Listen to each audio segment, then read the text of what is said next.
बिस्मिल्लाहिर्रहमानिर्रहीम। अस्सलाम वालेकुम। मेरा नाम ज़िशान है और मैं आपकी खिदमत में अपने यूट्यूब चैनल इंजीनियरिंग एवरीवेयर के प्लेटफॉर्म से दोबारा हाजिर हूँ। आज की जो वीडियो है वो अगेन हमारी जो यूनिवर्सिटीज़ की सीरीज़ हमने जिसका आगाज़ किया था उसके एक कंटिन्यूएशन में एक वीडियो है। तो मीनवाइल आपको दोबारा बताता चलूँ कि अभी हमारे दो जो है वो सीरीज़ चल रही है, एक यूनिवर्सिटीज़ की इन्फॉर्मेशन, ठीक है, और एक जो है वो एनसिस ट्यूटोरियल्स के हवाले से, ठीक है। मैं इसलिए बता रहा हूँ ताकि किसी को अगर मेरी ये वीडियो देखने के साथ बाकी वीडियोस ना मिल रही हों या उसको मतलब ताकि थोड़ा सा आइडिया हो जाए कि हमारे चैनल पे किस किस्म की वीडियोस अभी बन रही हैं। तो नेक्स्ट इंशाल्लाह फ्यूचर में हम इसको थोड़ा सा एक्सपेंड भी करेंगे, इसको थोड़ा सा ब्रॉडर भी करेंगे, लेकिन फ़िलहाल हमारे पास यही चल रही है सीरीज़। तो जो आज की वीडियो है वो हमारी हाईटेक यूनिवर्सिटी के बारे से। हाईटेक basically stands for heavy industrial Taxila education city, ठीक है। तो उसकी ये यूनिवर्सिटी है हाईटेक, ये टेक्सला में है, ठीक है। इसके एडमिशन्स का आगाज़ हो चुका है और इसकी लास्ट डेट फॉर अप्लाई जो है वो है 20 अगस्त 2022। इसमें BS है, MS और PhD है। तो आप BS के प्रोग्राम्स भी देख सकते हैं, ये सामने स्क्रीन पे शो हो रहे हैं। MS के भी देख सकते हैं, PhD की भी आप देख सकते हैं। और ये बाकी आपको हाईटेक आप लिंक में लिखेंगे गूगल पे तो आपको जो पहला लिंक मिलेगा वो मेन यूनिवर्सिटी का होगा, ठीक है। तो ये लिंक खुल जाएगा जब आप हाईटेक लिखेंगे ना, तो उसके ऊपर जो है वो ये देखेंगे यहाँ लिखा हुआ है एडमिशन फॉल 2024, मतलब कि एडमिशन 2024 के जो फॉल में है वो उसके बारे में। जिस पर क्लिक करेंगे तो ये आपके पास हाईटेक एडमिशन पोर्टल खुल जाएगा। इसमें जिसमें आपने अप्लाई करना है उसमें अप्लाई कर देना, ठीक है, क्लिक कर देना उस पर। अच्छा, इसमें मल्टीपल चीज़ें हैं तो मैं ब्रॉडर सा एक वो दे देता हूँ आपको, ठीक है। इंस्ट्रक्शन टू अप्लाई ऑनलाइन, इस पर जाएँ तो देखें क्या लिखा है, अप्लाई ऑनलाइन कैसे करना है। रजिस्टर योर सेल्फ इन हाईटेक admission portal after successful registration an email will be send to your email address, however you need to verify your email address to proceed further. मतलब कि बिल्कुल normal जरी बात है, आप लोग ईमेल आईडी अपनी बनाते रहते होंगे, अकाउंट बनाते रहते होंगे मल्टीपल जगहों पे। तो आपको पता है वहाँ सबसे पहले आपको रजिस्टर करना पड़ता है, उसके बाद आप उस ईमेल एड्रेस को अपने यूज़ करते हुए लॉगिन होते हैं। तो बिल्कुल इसी तरह इस तरह आपको पहले रजिस्टर होना पड़ेगा और अपने ईमेल आईडी से, उसके बाद आपने वेरीफाई करना होगा कि आया आपकी ही वो ईमेल आईडी है, तो देन आप मूव ऑन कर सकते हैं साइन इन पे। उसके बाद क्या करना है, लॉगिन टू हाईटेक admission portal by using credential provided during the registration process after successful login update your profile. मतलब कि लॉगिन करना है वही जो क्रेडेंशियल्स आपने रजिस्ट्रेशन प्रोसेस के दौरान इस्तेमाल किए थे, और जब सक्सेसफुली लॉगिन हो जाए तो अपनी प्रोफाइल को अपडेट करना है। प्रोफाइल से हमारा ये कि इसमें डाटा डालना है, अपने मैट्रिक FSC उनके मार्क्स डालने हैं आपके, उसके बाद अपनी पिक्चर्स वगैरह, अपना नाम वगैरह, डेट ऑफ बर्थ वगैरह, ठीक है, मल्टीपल चीज़ें होंगी, ठीक है। तो किसी को मैं अगेन बता रहा हूँ, किसी को कोई भी इशू हो मेरी इन वीडियोज़ में, किसी को कुछ चीज़ समझ ना आ रही हो तो काइंडली कमेंट में पूछ लिया करें। दूसरी बात ये कि किसी को लॉगिन करते हुए, अपने अकाउंट को रजिस्टर करते हुए या अप्लाई करते हुए कोई भी इशू आता है तो काइंडली बता दी करें, हम आपके क्रेडेंशियल्स देके आपके सामने अप्लाई कर दिया करेंगे, ठीक है, कोई ऐसी बात नहीं। उसके बाद थर्ड पॉइंट क्या है, apply for the suitable program, जो आप प्रोग्राम पसंद करते हैं। 4 क्या है, download and print challan form and upload paid challan form screenshot in application form section.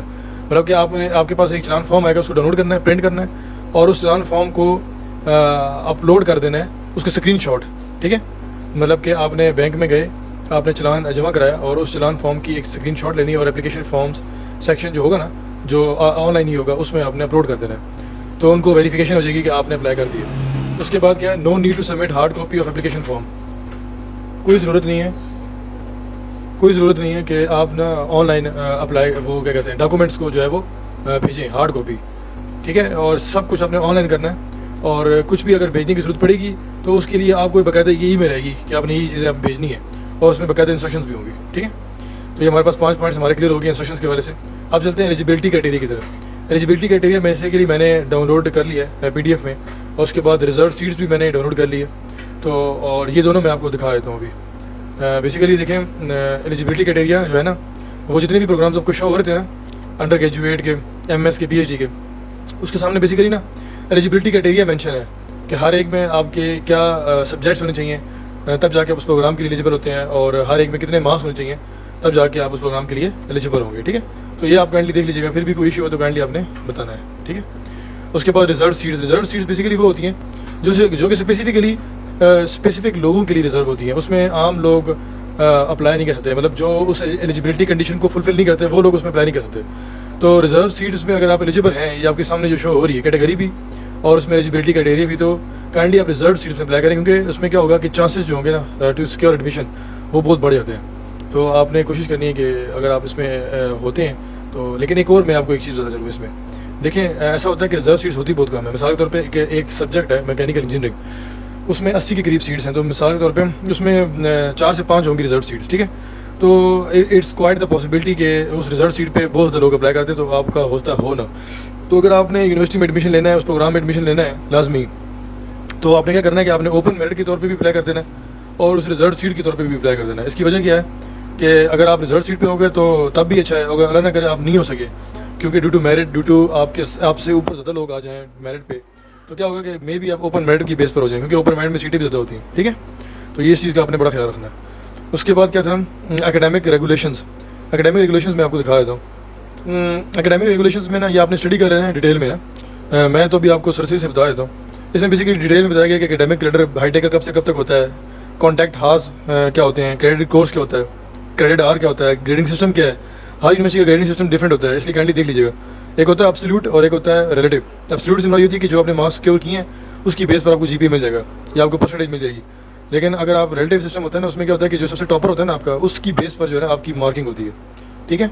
तो ये यूनिवर्सिटीज़ में ये फॉलो होता है। हमारे जितनी भी यूनिवर्सिटीज़ हैं उनमें हर एक में डिफरेंट ही है, मतलब किसी में रिलेटिव है, किसी में एब्सोल्यूट है, ठीक है। तो ये काइंडली आपने देख लेना है। ये आपको जो है ना फैसला लेने में किस यूनिवर्सिटी में जाना है उसमें आसानी हो जाएगी। और दूसरा यार ये चीज़ें ना आपको पहले से पता होनी चाहिए, अदरवाइज जैसे कि आप बाद में पछताएं या फिर बाद में ना आप जो है ना फीस रिफंड कराते फिरें। तो ये चीज़ें आप थोड़ा सा पहले ना देख लिया करें यूनिवर्सिटी के बारे में। तीसरा क्या है, ये देखें अब ये ग्रेडिंग सिस्टम में बताया गया कि इतने जीपीए पे इतना वो होगा, ठीक है, और इतनी परसेंटेज होगी, ठीक है। और ग्रेड एफ कब मिलेगा, आई कब मिलेगा, ये सारा डिटेल में पढ़ लेना है अपने। अटेंडेंस रूल के बारे में बताया गया है, कितनी फॉलो रखनी है अपने। Semester grade point, average, GPA के बारे में बताया हुआ है। रेपिटेशन अगर करनी है, अगर आपने किसी कोर्स की उसमें या तो फेल हो गए या कि कोई मार्क्स इतने आए हैं, क्योंकि एक खास लिमिट होती है ग्रेड की। तो होता क्या है कि उसमें होता तो बंदा पास ही है, लेकिन वो भी ना सेमेस्टर में कुछ अलाउ होते हैं। मिसाल के तौर पर एक डी ग्रेड है जो कि लोएस्ट ग्रेड्स में से आता है, तो होता क्या है कि उसमें बंदा फेल तो नहीं होता, लेकिन वो भी सेमेस्टर में पूरे अपने आपके ड्यूरेशन में ना, duration of the course, duration of the program में ना, वो कुछ ही अलाउ होते हैं। उससे ज़्यादा एक्सीड करेंगे तो आपको वो कोर्सेज रिपीट करने पड़ेंगे, ठीक है।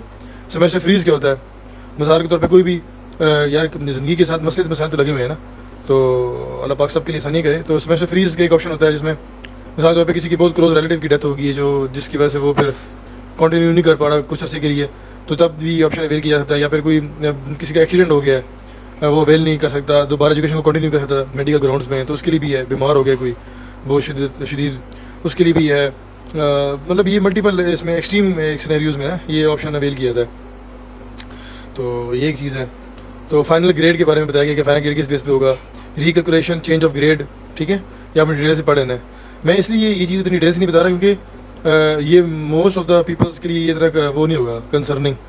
तो डेट्स वाई मैंने का इंटरेस्ट डेवलप रखने के लिए वही चीज़ मेन बताऊँ जो सबके लिए ज़रूरी है, और इन चीज़ों को सरसरी से गुजार दूँ, ठीक है। मीडियम इंस्ट्रक्शन क्या है, सेमेस्टर एनरोलमेंट क्या है, कोर्स को ऐड कैसे करते हैं, ड्रॉप कैसे करते हैं अपनी पसंद के, सेमेस्टर क्रेडिट लोड क्या चीज़ है, एकेडमिक परफॉर्मेंस एवेल्यूएशन, मतलब किन की बेस पर आपके जो है वो आपको मार्क्स मिलते हैं सेमेस्टर्स में, आप क्वालिफाई करते हैं, ठीक है। अच्छा, उसके बाद दोबारा हम किस पे आते हैं, एडवर्टाइजमेंट। इसमें एडवर्टाइजमेंट में ना मैं देख रहा था, इसमें ना पुराना अभी तक एडवर्टाइजमेंट इसमें शो हो रहा है, तो पता नहीं ऐसा क्यों है, मुझे भी इसकी रीज़न नहीं पता। तो लेकिन ये कि आपको बारह ये आपके पास जो है अभी सामने खुला है, ये लेटेस्ट ही है, ठीक है, एडमिशन फॉर 2024 और डेट भी। उसके बाद अंडरटेकिंग फॉर एडमिशन है, इसका डॉक्यूमेंट भी मैंने डाउनलोड कर लिया। अच्छा, अंडरटेकिंग फॉर एडमिशन जो है ना, ये बेसिकली ये अंडरटेकिंग है कि आपने इसकी वो करनी होती है एडमिशन। अगर आपने फर्स्ट ईयर की हुई है लेकिन अगर आपने सेकंड ईयर अभी नहीं की, सॉरी सेकंड ईयर आपने कर ली लेकिन उसका रिजल्ट नहीं आया, तो आप करते क्या हैं कि अपना आप होप सर्टिफिकेट की बेस पर अप्लाई करते हैं कि मैं श्योरिटी दिलाता हूँ कि मेरे जो मार्क्स हैं वो 60+ होंगे। वो बेसिकली आपके कॉलेज से बनता है, ठीक है। तो वो एक अंडरटेकिंग होती है कि मैं इंश्योर करता हूँ कि मेरे मार्क्स 60+ होंगे। अगर कम हुए तो फिर जरूरी बात है मुझे बेशक मेरा एडमिशन जो है वो कैंसिल कर दिया जाए, ठीक है। तो ये बेसिकली ये अंडरटेकिंग होती है, क्योंकि इसलिए लेते हैं ना ताकि ये ना हो कल को मार्क्स कम आए, आपको एडमिशन मिल जाए आपको, और आपके मार्क्स 60 से कम हो, तो ये ना हो फिर आप जो है वो क्या कहते हैं केस कर दें यूनिवर्सिटी के ऊपर कि मुझे एडमिशन हो गया था तो मेरे बाद में मार्क्स कम आए तो उन्होंने मुझे निकाल दिए। तो ये इसलिए अंडरटेकिंग लेते हैं अपनी सेफ्टी के लिए, ठीक हो गया। तो ये चीज़ें हो गई। उसके बाद मैं आपको मज़ीद एकेडमिक रेगुलेशन में जाए ना, तो यार ये राइट साइड पे बहुत चीज़ें आपको मिल जाएंगी। देखें एकेडमिक कैलेंडर, फी स्ट्रक्चर जो कि मैंने खोला हुआ भी है, देखें डिटेल में आपको बहुत कुछ मिल रहा है। हॉस्टल चार्जेस ये आपने सब देख के जाने हैं। ये याद रखिएगा, जिस यूनिवर्सिटी में आपका इरादा होता है एडमिशन लेने का, काइंडली उसकी ना हर एक चीज़ आप पहले से कैलकुलेट करके जाएँ, ठीक है ना, तो बाद में वरना इशूज़ बनते हैं। तो उसके बाद देखें financial matter, financial assistance, refund policy, ठीक है, fines, penalties on late payments, accommodation, transport, miscellaneous charges, admission policy, academic regulations, academic deficiencies, rules and regulations for MS, rules and regulations for PhD और hi tech university act. तो ये चार चीज़ें आपने ना detail में इसको देख लेना है। खासकर फाइनेंशियल असिस्टेंस, मैं दोबारा रिपीट कर देता हूँ, मैंने पहले भी एक ना नस्ट की आई थिंक यूनिवर्सिटी की मैंने वीडियो बनाई है, उसमें भी मैंने एक चीज़ बताई आपको, वो ये कि आपका जो होता है ना फाइनेंशियल असिस्टेंस, बेसिकली आपने वो ड्यूरिंग एडमिशन रजिस्ट्रेशन आपने अप्लाई करना होता है। मतलब कि अगर 20 तारीख आखिरी है ना, 20 अगस्त है गलबन, 20 अगस्त है, तो 20 अगस्त ही आखिरी है स्कॉलरशिप के लिए अप्लाई करने के लिए। ये ना सोचिएगा कि मैं एडमिशन सिक्योर कर लूँगा तो उसके बाद स्कॉलरशिप में अप्लाई करूँगा, उसके बाद भी आती है स्कॉलरशिप, ऐसी बात नहीं है। लेकिन कुछ स्कॉलरशिप ऐसी होती है जो उसमें पहले अप्लाई करना होता है। ये नहीं सोचना होता कि भाई एडमिशन ले लूँगा तो उसके बाद अप्लाई करूँगा। अगर आपका किसी यूनिवर्सिटी में जाने का मुकम्मल इरादा है, किसी प्रोग्राम को ज्वाइन करने का मुकम्मल इरादा है, अगर आपका एडमिशन हो जाए तो उसमें काइंडली आप ये जो स्कॉलरशिप प्रोग्राम्स होते हैं ना, इसमें आपने लाजमी पहले से अप्लाई कर देना है। अदरवाइज़ बाद में फिर इश्यूज़ होते हैं, बाद में फिर और स्कॉलरशिप आती है लेकिन वो उतनी पसंद की नहीं होंगी आपके लिए, ठीक है। तो ये डिटेल भी आपको फाइनेंशियल असिस्टेंस के बारे में इधर मिल जाएगी, ठीक है।